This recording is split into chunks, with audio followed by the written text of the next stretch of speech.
مرحبا واهلا وسهلا فيكن. وصفتنا اليوم رح نسوي قدامي طبعا من حمص.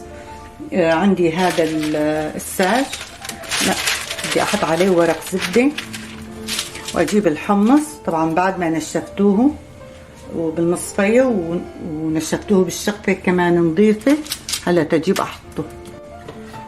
طبعا انا عندي هذا الحمص رح احط عليه ملح. طبعا القضامي مو ينحط له الا ملح او بدكن فليفله، في متبله وفي مو متبله.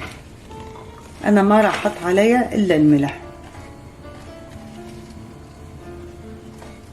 في بعض من يحطوا له فليفله او تتبيله، بس احط له نقطه زيت. طبعا هذا زيت الدراوي، راح احط شويه مشان تعطي قرمشه.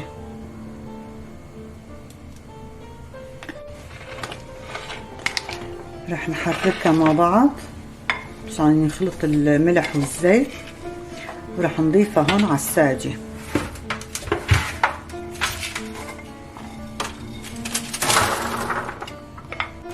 رح نحطها بالفرن طبعا على 150، وكل شوي بدي احركها.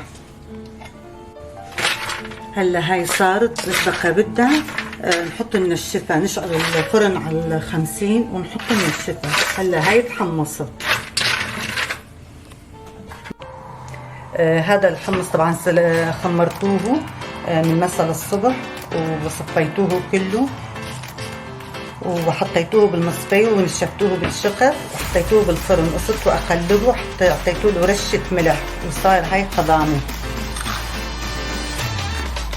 صار ناشف وصارت فخوخة. طيب وحطيتوا له شوية زيت، صارت تطلع طيبة طيبة.